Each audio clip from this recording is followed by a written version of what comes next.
to our incredible jewelry workshop. By the way, this is another one of our Jewish Gemstone series where we focus on various Jewish themes. This one is focusing on the holiday, the upcoming holiday of Purim, which is rapidly upcoming. Of course, Purim celebrates the victory against Haman and his nefarious plot to, God forbid, destroy the Jewish people. It's associated, the hero or the heroine of the story is, of course, Queen Esther, who, due to her royalty and her influence, was able, and of course with God's help, was able to overturn all the decrees. And it's within the spirit of royalty and majesty that we have our theme for this evening, which is marked by the purple and the lavender and the amethyst. And so, without further ado, with all bells and whistles, I'd like to officially hand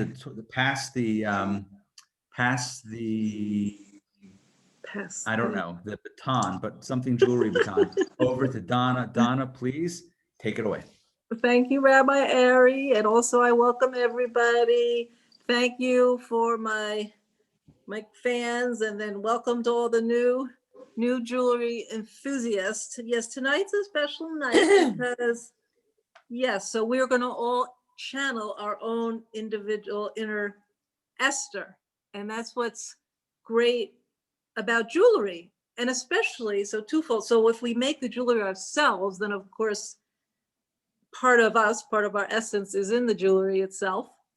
And we're going to, through Rabbi Ari's insights and then the research that I have on the PDF, we're going to go in depth into the essence, like we speak about on Kabbalah and Coffee and Sunday mornings, about how we can channel our own inner Esther and bring that strength and fortitude and inner beauty and share that with the world. And also what's really cool is that tonight I'm going to not only go through the jewelry making, but go also into the role of gemstones and the importance of gemstones and even perfume that we see in the Torah, which has really inspired me, that I've learned lately. And I want to share that with all of you. So, okay, so on my, the PDF, the instructions, it says, according to Kabbalistic teachings, the divine attribute of Malkut or royalty is a feminine attribute. And that's what we're going to be, infusing tonight. Of course, you can, read all about that on your own. So let's get started right with the, the fun part, the actual making the jewelry. Okay, so also, just to do a little, look back. So our first project was white jade gemstones necklace. And then, so what I try to do is introduce you to all sorts of different materials and components and styles and things like that. Then the second two classes we dealt with Sivorski crystals. And by the way, those were the gemstones for the 12 tribes, the Hoshin bracelet, and then we had Sivorski pearls. As an aside, you be very careful with that bracelet, because that could be a collector's item one day, and I'll tell you why.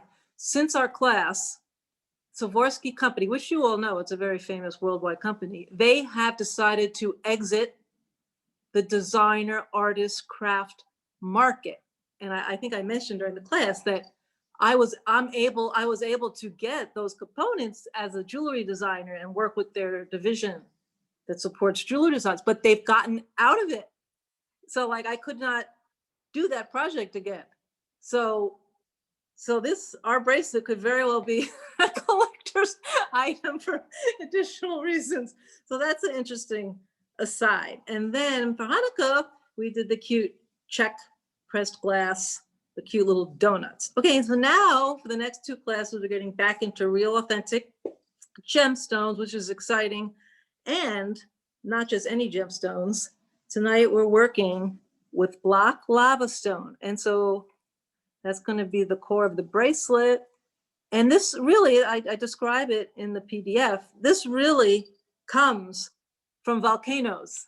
It really is the, whatever spurts from the back of the molten, this is what ends up in these beads. So this is real, authentic, organic material from the earth. And as we know, as we've learned also in the Kabbalah classes, that so these stones have souls as well, their own individual kind of soul. And of course, after we complete the bracelet, we're going to find another little interesting little tidbit trick about what's the importance of using the lava stones for this project. And okay, so it's the beads. And now we're also working with, for the first time, a beautiful gemstone, what we call a focal bead, a center bead. And this is pure, genuine amethyst. And I would have to say it's multi-carat, it's faceted. So this is a very, very nice semi-precious gemstone.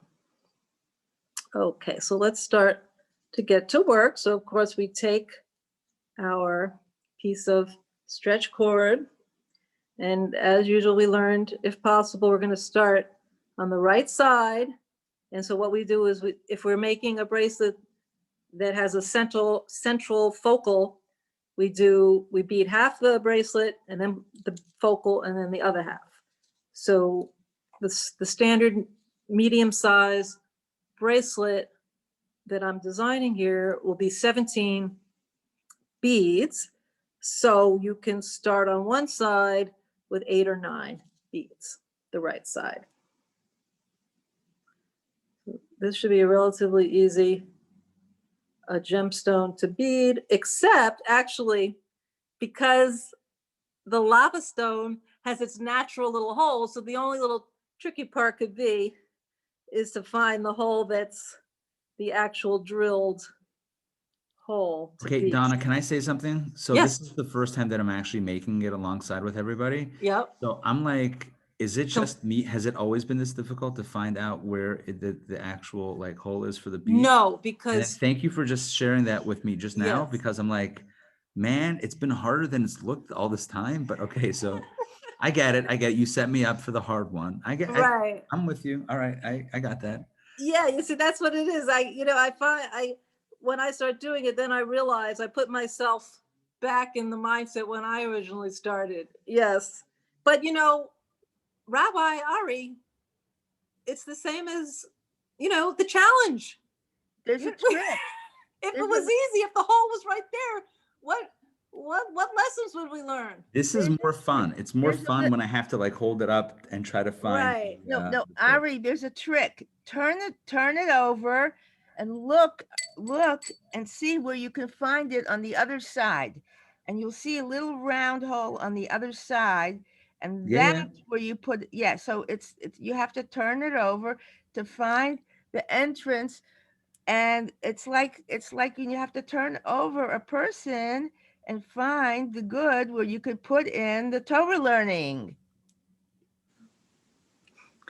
Anyone have any, comments, questions along the way? Feel free to jump in. Yeah, so like the lava stone, it kind of reminds you of like the crater of the moon, right? With all the crevices. So we know it's organic and real.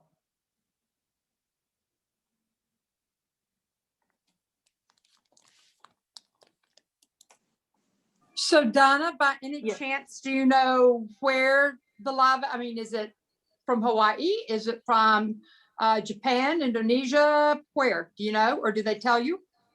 It's very difficult to get the exact provenance of most gemstones. I would like to be a sustainable and ethical, artist and source my supplies from such. And I do my best. I research as much as I can. Diamonds seem to be diamonds and gold really right now are the two, of course, but that's a much different, of course they have to be more,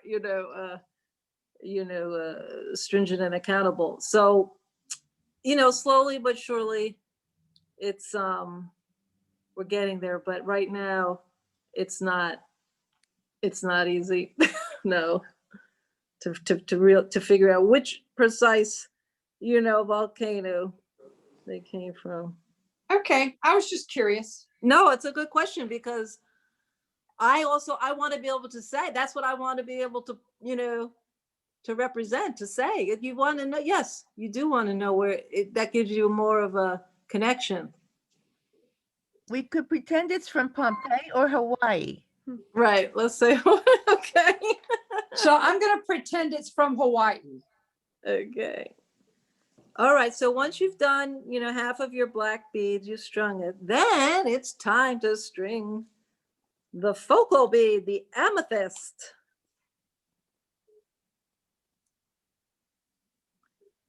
And then,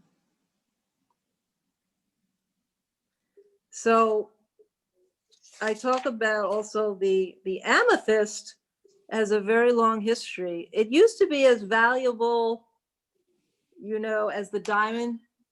It's kind of, like, I shouldn't talk about lobster, in the day was very prevalent. So it wasn't considered a luxury. Now it is. So amethyst is kind of the opposite. In the day it was rarer. And so it was more expensive, and it was, of course, a symbol of royalty, used in a lot of accoutrements for all sorts of royalty. And it's just a very nice stone for protection and strength and inspiration. It's Rabbi Ari's favorite stone. The Birthstone of February.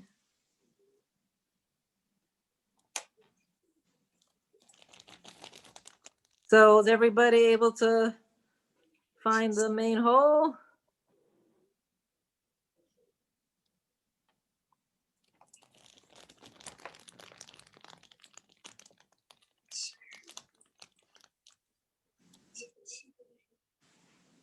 So in my notes, it says volcanic rock, which this is, covers about 8% of the Earth's current land surface.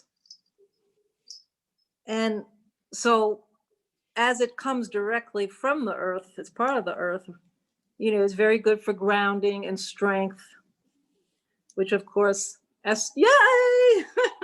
Look at that, perfect. Look at that. So, okay, now. Donna, I wanted Yes. to tell you that just last night, I saw a program about Barbados and its connection to Jews and Judaism and all things. It was the only island of the West Indies that is not a volcanic island. Interesting. And so most islands in the entire world come from volcanoes. Interesting. So this is a very big connection. Yes, So, it's very. yes. So just so you know that these are what islands are made out of: volcanoes, rock, Nice. volcanic rock. Wow, nice. I just thought that would add to your. Yes, definitely, definitely. I mean, it just shows you how appropriate it is, in our paying tribute to Esther, because that the strength of a rock and things and the solid earth, that's the strength that she showed. And by making this and using these organic, real, natural components, and by making it ourselves, we put ourselves in it, and then by wearing it, we're going to be channeling our inner Esther. All right, so is everybody pretty much? It's also part of creation. It's because the islands were created from the volcanoes. Right. So Yes. I just wanted to let you know that you're really connecting. Nice. Well, you know what? It's kind of like sometimes it's innate. That's like kind of what happened with the essential oil and the aromatherapy. I thought that would be so cool. I just came upon it myself. So I thought that it was a good, it really resonated with the story and things and our project. And then it was just afterwards that I read in the Torah about how perfume plays a part, and how perfume is itself can be of divine nature and things. So it's like you're telling, you're sharing now that it's even more that I knew, that I realized. And so that's what happened with the essential oil. We're going to almost get to the fun. Yes, this is a very interesting aromatherapy. Okay, so has everybody pretty much? Yep, there you go. Excellent, excellent. Okay, so this part, I guess you could consider it maybe the trickiest part, but of course it's not that tricky. So, so with the 17 beads, I measured it like my wrist is kind of a, medium typical woman's wrist, but I put in a few extra beads for those that wanted either to have it looser or, we're designing it for a wider wrist. So what we do to measure to see what we want.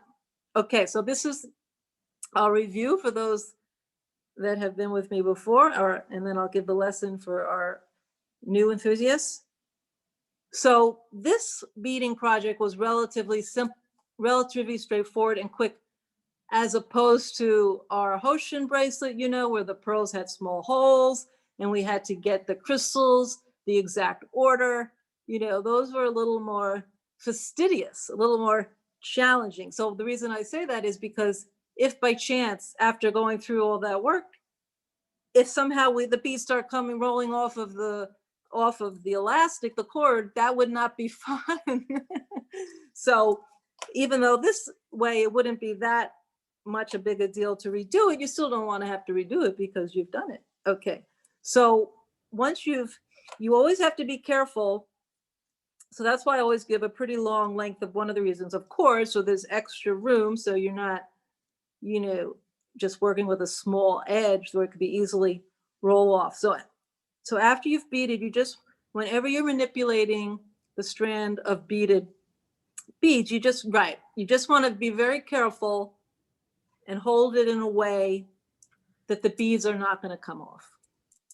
Okay, so now to measure, you take the two strands, right-handed, you hold the two strands together so that the end beads are as close as, you did it, hello, yeah. So, and then you can hold it tight and roll it on your wrist, and you can get a feel for the size. Let me help you out. Donna, I just wanted to tell you that I put 18 beads for Chai. Nice. Perfect. Just So so it you fits. know. That's what I did as well.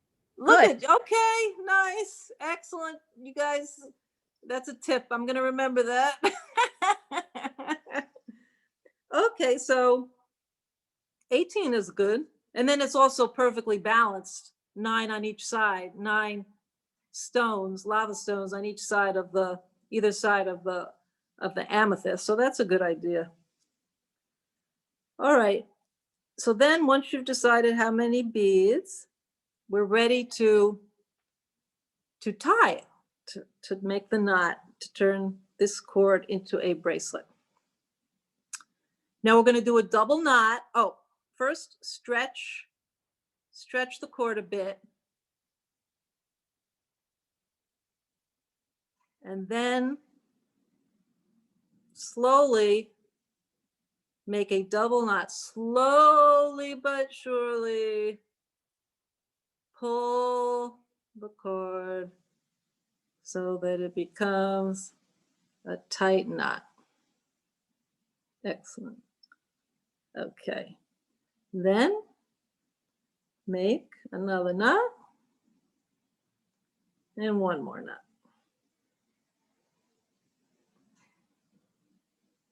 Voila.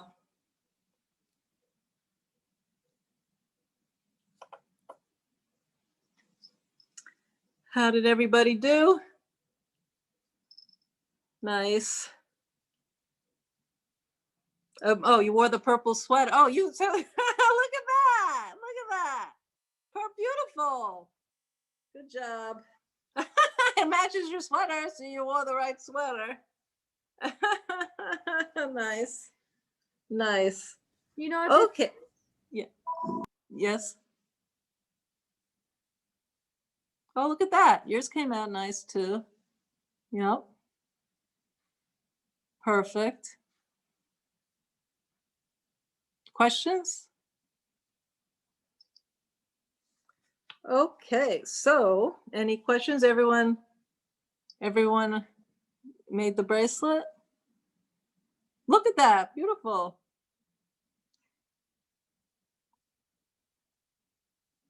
Nice. Okay, so find your little vial of lavender essential oil from France.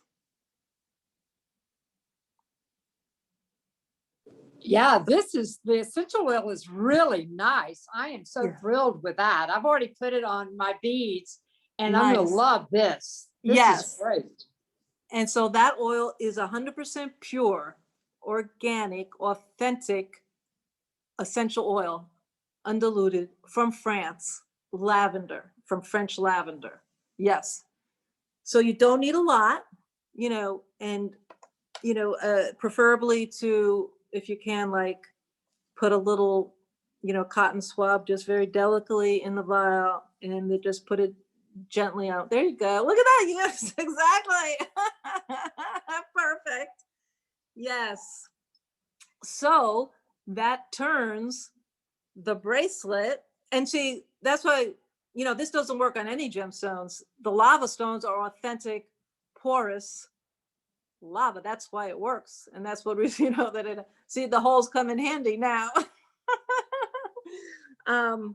Yeah, so this is an authentic, original, organic diffuser, personal, wearable, portable diffuser. And of course, the lavender, violet and this and that matches, complements the amethyst. And so in the handout, it talks about lavender aromatherapy. And this is why I was so excited that I found this. I said, I'm going to read it because it's very interesting. The intent of Abraham's journey to Canaan was not merely to elevate his own self to a higher level. His mission was outer directed. A midrash analogy says there was a vial of perfume kept in a corner and its fragrance had not spread. By taking the vial and carrying it from place to place, its fragrance began to spread. So too, God told Abraham, journey from place to place, and your renown will increase within the world. Thus, the intent of Abraham's journey was that wherever he would journey, God's name would become known and sanctified. So I thought that was so beautiful that we can channel that as well, that we will be wearing our essence, our perfume, and we'll be, walking with it and not leaving it in a box, but sharing it with the world. And I thought that was so nice. And I'll mention just a few other connections. One with the holiday of Purim. So first of all, it says in Kabbalah that of the 5 senses, it's the scent of smell that is the most spiritual and the most connected with the soul, which is why when a person faints, which means that the soul is not fully present within the body. So we know typically one of the ways to arouse someone from a fainting state is through smelling salts or through scent. So it's smell that kind of revives the soul.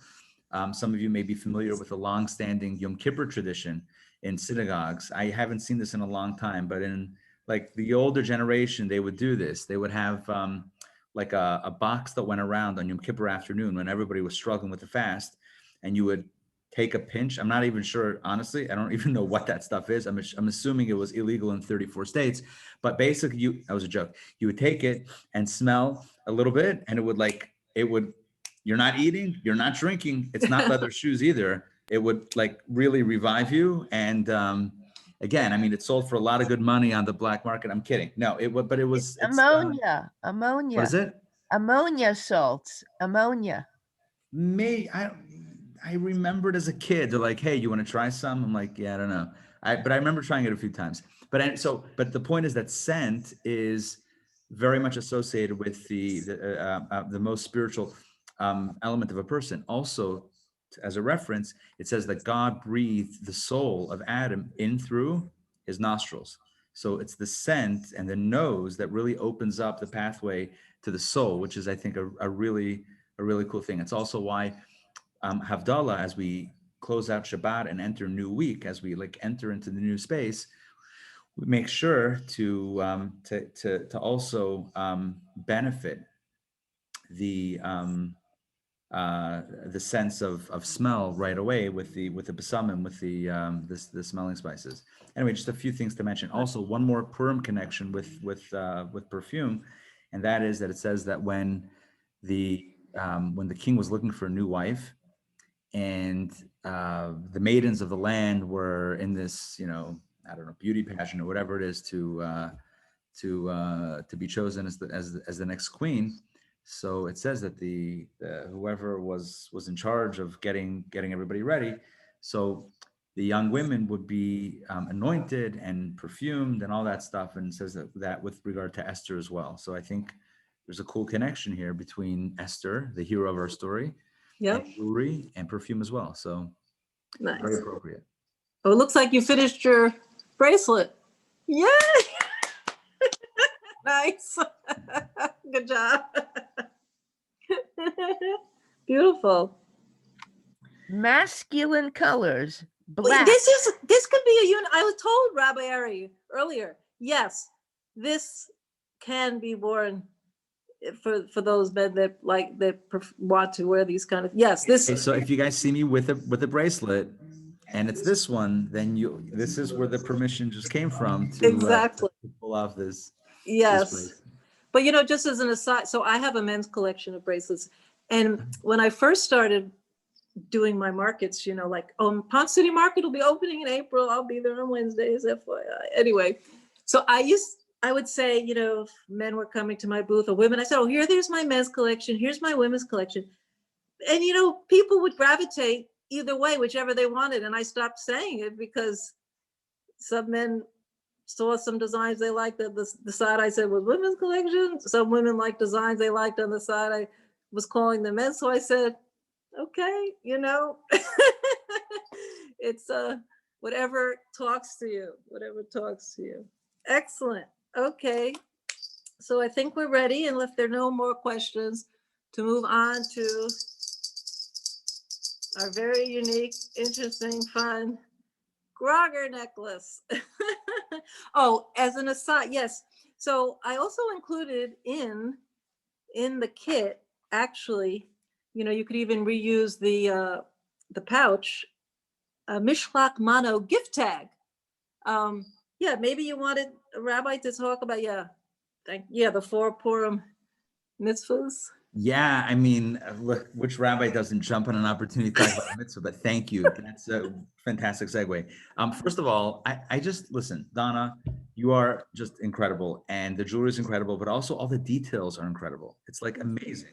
Thank you. The Hanukkah one comes in a dreidel. It's just like everything is so thought out. It's very impressive. So Thank you. yes, this kit has come with your very own awesome Mishloach Manos gift tag. And let me explain that for just a quick moment. There are 4 special mitzvot associated with the holiday. Number 1 is the mitzvah of listening to the story of the book of Esther, the Megillah, read twice, once in the night of Purim and once the next morning. Why? Because if it's good the first time, it's even better the second time. So we listen to it twice, night and day.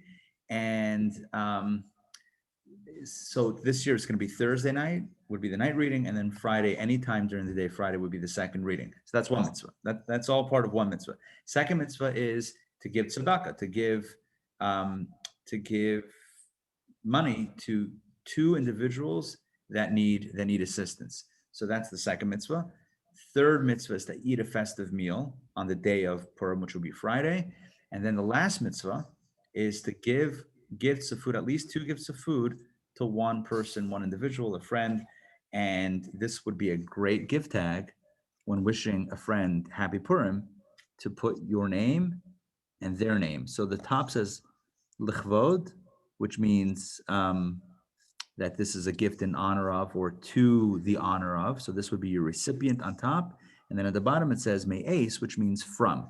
So just so you know, the Hebrew, the top is the to and the bottom is the from. But honestly, if the person you're giving it to is not necessarily fluent in Hebrew, you could reverse it. And it's okay. It's good either way, unless they Google it, and then they're going to catch you on it. But just so you know which way it works, their name in your name.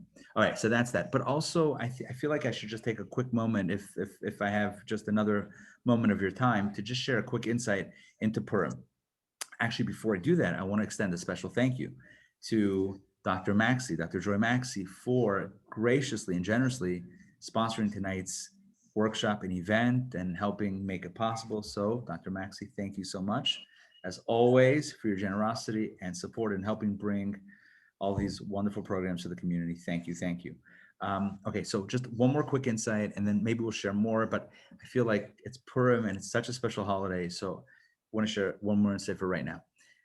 Of all of the special Jewish books, holy books of scripture, the Megillah is unique in that it does not mention God's name. If you read the book of Esther, you will not find the name of God mentioned once. There's no mention of God or miracle or anything like that. Now, we celebrate it as a miracle from God. There was such a threat against the Jewish people, and God turned everything around. But when you read the story, essentially it could boil down to, well, the king's advisor hatched this plan, brought it in front of against the Jews, brought it to the king, stamped it. The queen found out about it. She was Jewish. The king didn't know. She said to her husband, annul the decree. He did, and that was it. It seems like a very simple story at its core, but here's the insight. Not every miracle is like the splitting of the sea. So often, God guides things and directs, orchestrates things in a way that works out for us without necessarily, the big spectacle. It's our job, and it behooves us to pay attention to the little things that are not so little, but all of those things along the way that weave together a larger story that lead to something beautiful and amazing. So on Purim, we pay attention to the truth and to the hand, so to speak, that's guiding all of the circumstances and all of nature and really all of history. And that's one of the reasons why we dress up on Purim, why we wear costumes and masks, although for the last year, since last Purim, everyone's kept on wearing a mask and no one took off the mask after Purim, but I digress. Why do we wear masks? Why do we wear costumes, right? Why is it people call it the Jewish Halloween? What's the connection? It's because a mask and a costume, the message is, don't look at the surface. That's not me. That's me dressing up. Look at who's inside. And the same thing is true when we have the story of Purim. You could look at the outside and say, yeah, Jewish queen, decree annulled. But you look deeper and you realize, but how did she become the queen, right?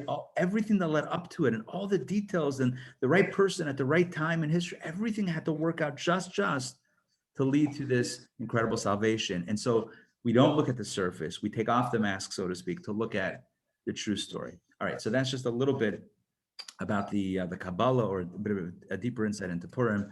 And with that, Donna, back to you.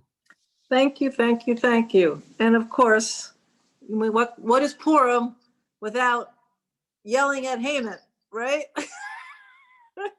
So now we have a way to blot out Haman in a very elegant, beautiful way, very unique, the most unique grogger in the world. Exactly. Okay. And it says, so I just happened to, and it is kosher because according to Chabad.org, it says, although traditionally made of wood, graggers can be made of tin, plastic, or anything else. In a pinch, pounding on the table, stamping one's feet, or shaking one's keys will suffice. And then I added, or a fashionable silk necklace grogger with bells. Yes, okay. Very good. Okay, so our next project, we have the purple silk cord, which of course complements the purple amethyst focal bead. And then we have 3, Then we have 3 bells, very pretty. We have 3 connectors for the bells, and then we have a 14-karat gold-filled textured link. So this is semi-precious as well. Yes, metal. Excellent. So the first step is to attach the 3 bells to the gold link. And there we have the connector. So first make sure that a connector is open. So that's the gold. Yes. So first we have, that's a connector. Yes. Yes. So we're going to take a bell, put it inside the connector, and then put also the ring inside the connector. So basically you can hold the bell. Once you do that, you should be able to hold the bell and the connector comes out of it, and then the ring. And then you simply press closed very firmly the connector and just make sure that there are no spaces.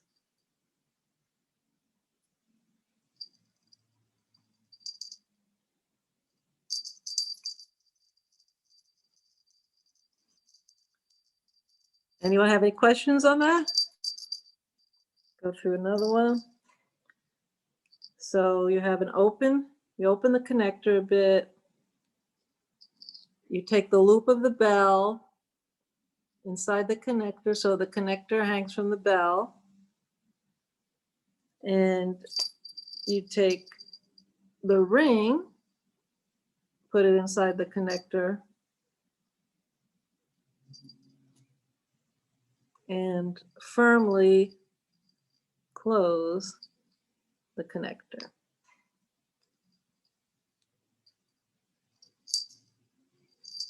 2 down, 1 to go. Everyone's making headway. So once again, you open the connector, put in the loop of the bell, hold the bell so the connector's hanging, put the gold circle inside the connector, firmly close the connector. So Rabbi Ari's mother, so I picked, this is the kind of the bales which you could use the tools, like the crimpers and things. But so what I did was I got components that we could actually just push close instead of having to use the tools.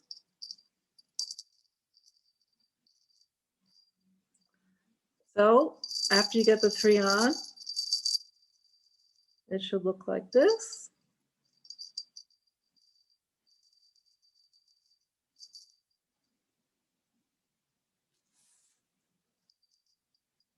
Is everyone making headway? Excellent, excellent.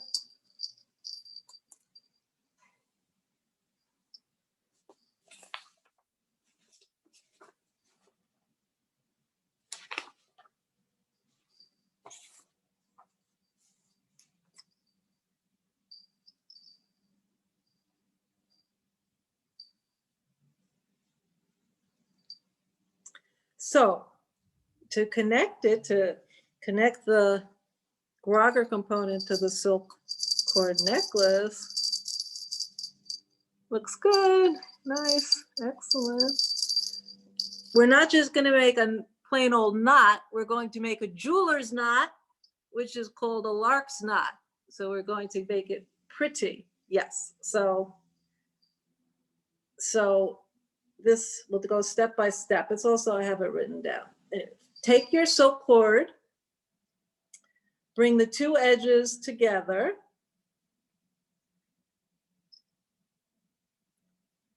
and okay, so hold it, yeah, so hold it by the fold, the halfway point. Pick up your gold ring with the garter bells. Put the folded part of the silk through.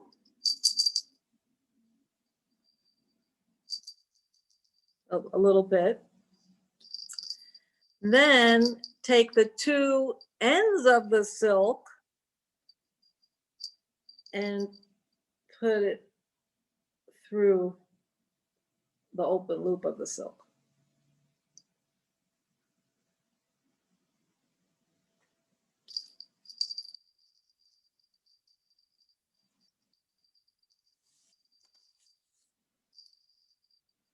And then you just pull.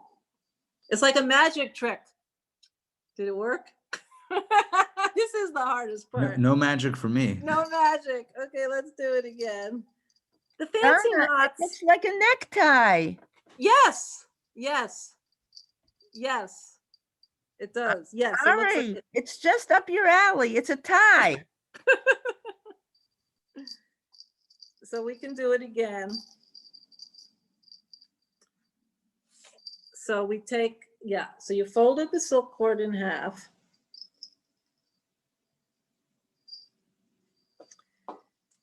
And you take the halfway point of the silk cord, so put it through the gold ring. So the gold ring is now hanging as we got to this point. Okay, off of the silk cord. Now we take the two ends of the silk cord. So you basically bring it over the top of the gold ring and through the loop of the silk cord and just pull all the way through.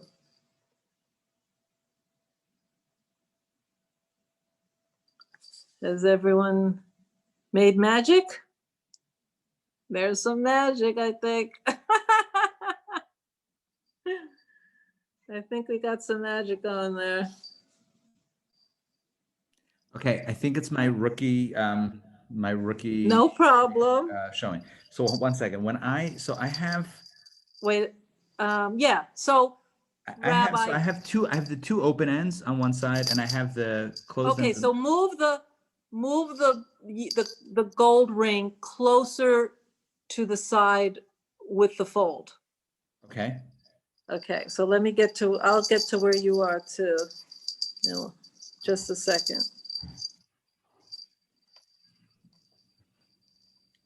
Even Oh. closer, Ari. Okay, so, right, so far so good, right. So Rabbi Ari, so this is where you are, right? Like Yeah, this? this is the closed, this is like There the you go, okay. the ends. So now take the two open ends of the Okay. cord. And so basically, yeah, you see how you're open up the other side with your fingers. Yeah. So now take the two right and through. Yup. And Through? pull. Yup. And then Yes. just pull it this way. Just keep on pulling. Keep on pulling. Keep on Pull pulling. Let go of your hands. Wait. Yeah. Is this it?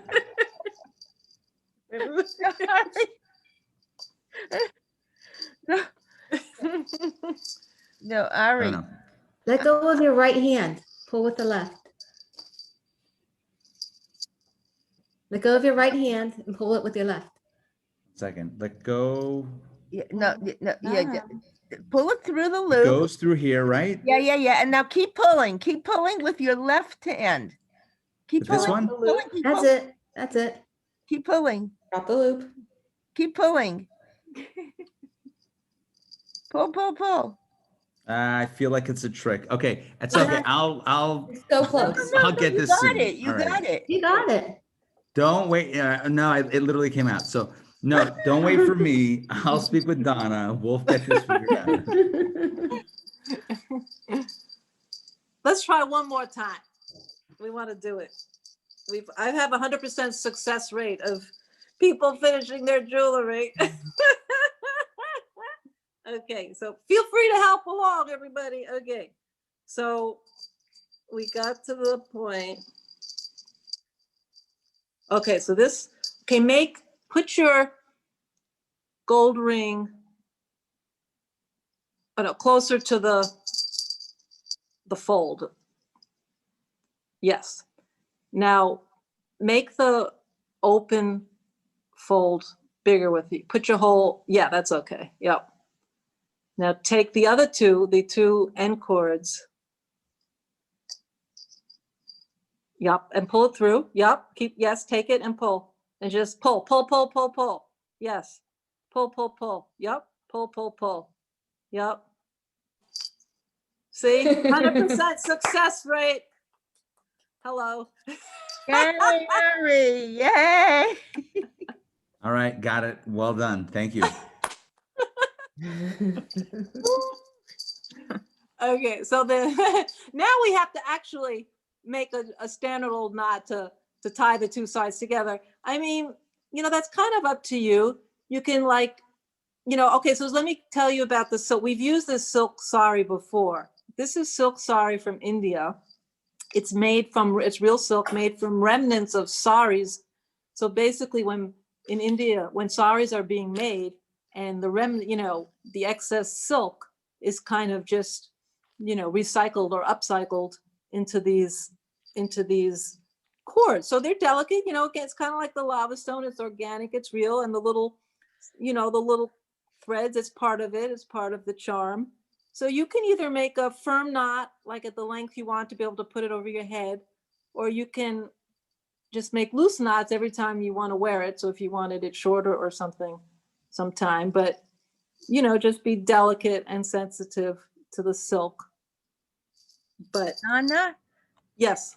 the silk, when you referenced India, the kingdom of Persia extended from Hodu, which is India. I mean, Hodu ad Kush. Nice.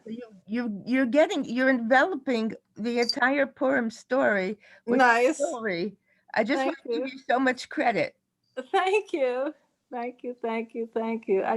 Thank you. I know. I mean, I think that the Torah is becoming part of me, and I think it's coming out in my inspiration. That's how this all came about, because in one of our Daily Power Parsha sessions, we were talking about the teklet, and that inspired me to design a necklace with the teklet blue thread.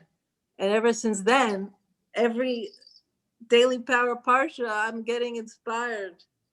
And the purple and the gold is purple and gold were the colors of the king's costume. So Mordechai wore purple and gold Nice. when he was taken through the streets of Shushan by Haman. Yes. You've done it all. Yes. Well, purple was definitely a suggestion of the rabbi. It's also my favorite color too, actually. And he was born in February. Yes. It's actually my favorite color. Yes. Nice. Excellent, excellent, excellent. All right, so look at that. Nice job. The necklace. Look how pretty. I'm sorry, what's your name? I don't know. Look at it. Yes. The two ladies. Yes. Allison and Dana. And Dana, right. That's very pretty. You did a nice job on the necklace. Yeah. Thank you. Excellent. This is Enjoy it. fun. Thank you. Enjoy it. Nice. Beautiful. Any other questions or comments? Let me see what else I have here. Okay, so there's some more insights on my handout. So I think what's really interesting about the bracelet, and Rabbi Ari's mother mentioned, she said, black is masculine color. So, and the stones, lava stones, are strong stones. So I think it's very interesting. It captures both the strength, the strength of Esther, and then we have also the amethyst, which is very royal and very pretty. So that juxtaposes the beauty, and that's what I was referring to, channeling the inner beauty. So it's very interesting take, and I think it's not something that we hear all the time for Purim. So I also would like to share that with you. I wrote it in the PDF. It says, our heroine is best known as Queen Esther, and while her essence remained Hadassah throughout her days, it is not a contradiction to call her by her royal title. According to Kabbalistic teachings, the divine attribute of Malkut or royalty is a feminine attribute. Furthermore, it is through the queen that the light of God is revealed, because it is through the queen that the wishes of the king are revealed. And this is the part that I think we can channel that helps us with making our own jewelry and wearing it and then infusing it with the lovely lavender essential oil. It says, once she's tapped into her essence and accepted her destiny as the savior of the Jewish people, of the Jewish nation, Hadassah then also became the embodiment of a queen, not just a Persian queen, but the queen of the Jewish nation. She became Esther Hamalka. Now, the next paragraph is really inspirational. Okay, physical beauty is an external quality. It can certainly be used to open doors, but what happens once you walk through those depends on something much deeper. This is where pinmiyut, or essence, comes in. One can connect with someone else truly, fully, and completely only when one is willing to give from one's essence. In order to truly connect or truly influence, you must do so from our core, from our, how do you pronounce that, Rabbi? Pinmiyut, P-N-I-M-I-Y-U-T.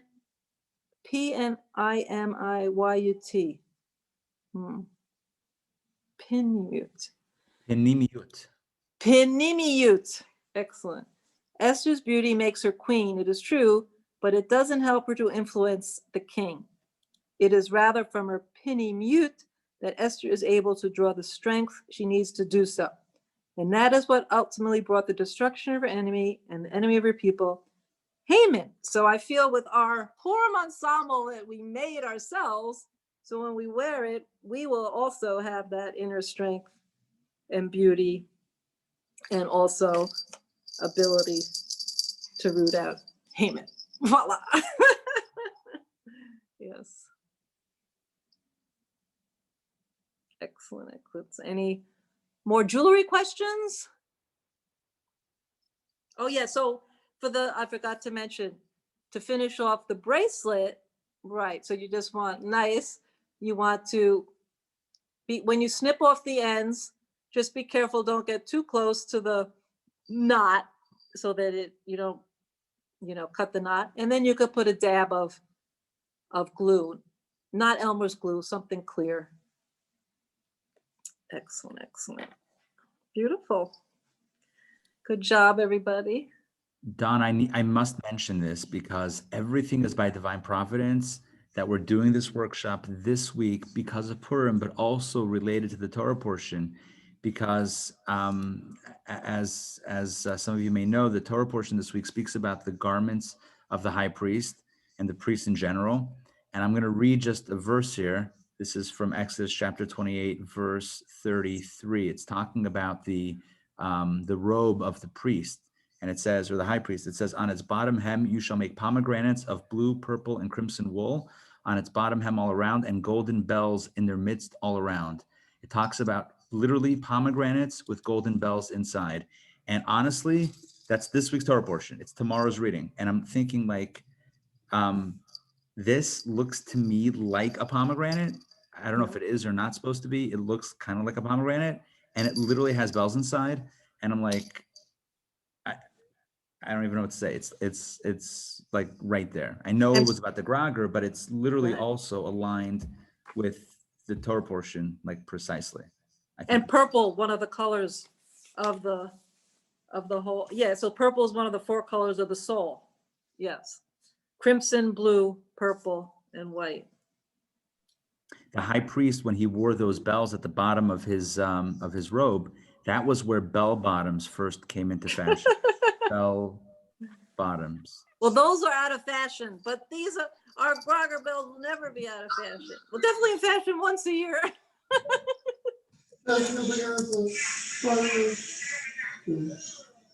What's his face right here?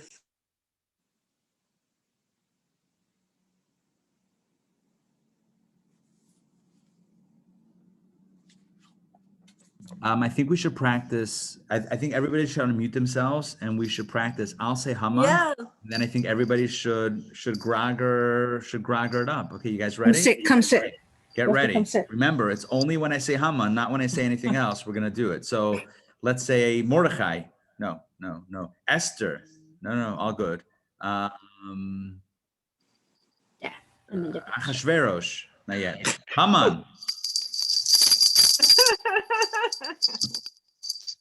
I think we're ready. Folks, this is happening. This is totally I happening. love it. You said before this is the Now, most you know unique what? I Raga. almost like the way this side. It's literally the most unique Raga. Like, show me a more, this is like the ultimate life hack. Wearable Raga, right? This is like perfect for a pandemic. It's, I don't know why but it just is, because it's like, you're Gregor will wearing it, travel. and you don't need to like, no one's being exposed by some swinging grogger. It's like, it's on your person. It's great. Question is, No animals were sacrificed in the making of the product. It's definitely an upgrade compared to the plastic keto. Yes. Beautiful. Thank you. Thank you. Thank you, Donna. This is just Love it, wonderful. Donna. Thank Thank you. you. Thank you. Thank you. Thank you. Enjoyed this. It was fun. Thank you. Thank you for being part of it and your support and your encouragement, and enjoy. I just went to Always. check to see if I could find the groggers in Shoal, and I can't. Like, I thought we had a box of groggers in the Ark, like in one of the cabinets. I don't see it, but I wanted to like do an A/B comparison. But I'll just save you, because we did this off camera, right? But studies have shown, we've run the benchmarks. This grogger is about 75% better than your typical standard grogger. So that's, I mean, these are technical studies, which, it's like, it's super whatever. So yeah. Oh, I should mention, okay, so I see Jessica's asking, yes, we do have Passover kits, and that's actually a perfect segue to something that I wanted to mention, which is that this is, we kind of did Purim and Passover as an option for like a set with a bonus gift, by the way, the beautiful Hamsa earrings. Yes. And I know some of you, it's possible that some of you did not get it yet, but if you did sign up for both, you do get it. We actually ran out of them, but if you did not get it, let me know and we will hook you up, because Donna brought me more tonight, so we have more of these. But here's the point: we have the second half of this is the redemption, the Passover kit, which is gorgeous. Donna, do you have? I don't have it here with me. Do you have it by you? I don't have, but I can give the little. I have it. Oh, nice. Oh, but Donna, speak about it. As Donna shows Right. it, Donna, can speak about it. So the Passover wow. workshop is going to be very interesting because the theme is wine, and it's not a wine theme one traditionally would think of, because wine is such a crucial part of Passover. We drink 4 cups of wine. It's a mitzvah. We have Elijah's cup of wine. We spill some wine. So it's very intriguing, and there's a lot of Kabbalistic, insights on it as well. So I came up with a very interesting set. So tonight our theme was gold and purple. And for Passover, it's going to be rose quartz, which is a gemstone bracelet, which is a very pretty light, delicate. It's very unique color. I wouldn't call it pink. It's just a very beautiful, a natural, I guess almost looks like a rose. It's rose quartz. Yes, it's very pretty. And that's going to be complemented with some beautiful antique silver accents and 2 charms. Yeah, so it's a very nice, it's a beautiful set. Yeah, so the bracelet is called Rosé for rosé wine. And so, yes, so this actually lives beyond Passover for your drinking pleasure through the year. Probably should not have the 4 cups of wine and try to string the beads. No. Actually, great honestly, idea. you're saying we shouldn't, but I'm hearing we should. I mean, not necessarily everyone's got to, be safe and whatever, but yeah. I mean, it could be a drinking. I mean, I don't know, drinking game. I mean, every time the rabbi says Kabbalah, boom, you gotta like string a bead. It's up to you which one, but obviously be safe. So there's going to be beautiful charms, antique silver charms of a beautiful bottle of kosher wine, a beautiful cup of wine, and then a coordinating beautiful necklace, a mesh silver necklace that has an authentic, genuine garnet drop, which represents the drops of wine. Yes, the drops of wine that we do during the Passover Seder. Yes, it's authentic garnet. Yes, that's going to represents the drops of wine. My friends, where are you going to find jewelry like this in the world, anywhere? I challenge you to find anything as like thoughtfully mystical, Jewish, holiday themed. You will, I mean, I'll wait. I mean, it's not going to happen. I mean, no one's doing this. This is incredible what we're doing here. Donna, you are amazing. Thank And you. I'm glad that you're part of it. So yeah, Jessica, absolutely have a Passover kit. If anybody knows anybody who would enjoy either tonight's kit or the next kit to join live, the recordings are available, the PDF is available. So anybody at any time could watch the video, watch me struggle with that knot, follow along and do their thing and watch me struggle with that knot. Let's just call a spade and do it. And of course, join the next one live. What a beautiful theme. I have so much to say about the next one, but we'll talk about it then. Okay, I just want to add one thing. When I put this on and when I saw other people putting it on, it looked like the Medal of Freedom being put on our necks. And I thought, wow, what a great segue to Pesach. Sure, we all gained our freedom from the evil decree on Purim, but then on Pesach, we're really going to get our freedom. Yeah, and in fact, it says that there's a proximity. Reminded me of someone getting the Medal of Freedom, Donna. No, I understand the visual. Yes, I see it. It's like this. Yes. It was so, I mean, amazing to see it. Thank you. And it's also interesting, actually, in a recent, I think it was last week, our Torah portion, when we were talking about the tabernacle and how the use of gold, silver, and copper, and researching that, I saw, and this, follows up on what you're saying, that, in the Olympics, they're putting on, like, that's what you were saying, putting on the medal, the necklace, yes. And they've taken from us, Judaism's gifts of the world, the concept of gold, silver, and a third metal. So that goes along with the visual that you're inspired by as well. Yes. By the way, it says also in Jewish thought, it says that the two holidays are both really about salvation, right? Purim is about salvation from Haman, and Passover salvation from Pharaoh. And so they're like a month apart, and it's kind of this like beautiful energy. That's like back-to-back energy of, redemption and freedom and liberation. And it's kind of cool. So super excited. Nice. Thank you again, Donna. I really had fun. This was great. thank And you. the insights are Yeah, thank you. beautiful. And it's relaxing too. Yes. Thank you for, Thank you. And we thank you. smell good. yes. Yes, I can sleep well tonight. I might just wear this when I I sleep might be tonight too. homesick, but Oops, I'm off camera. Donna, and you have very beautiful. Thank you. Very beautiful hair. Thank you all. It's great. This to was a see lot of everybody. fun. Thank you. Fun and inspiring. Yes. Very. Nice Very meeting everybody. very. Good to see you guys. thank Good you, to Donna. see you. Bravo. Always Thank good to you. Laila All right. Tov. Thank you again. Thank you, Joy. Thank you, everybody, for joining. Thank you, Donna. Thank Take you. care, everybody. Thank Have a you for wonderful night. including me, Ari. Bye-bye. Be well, everybody. Take care. Thank you for You all. including me, Ari. Sure, of course. Take care, everybody. Right?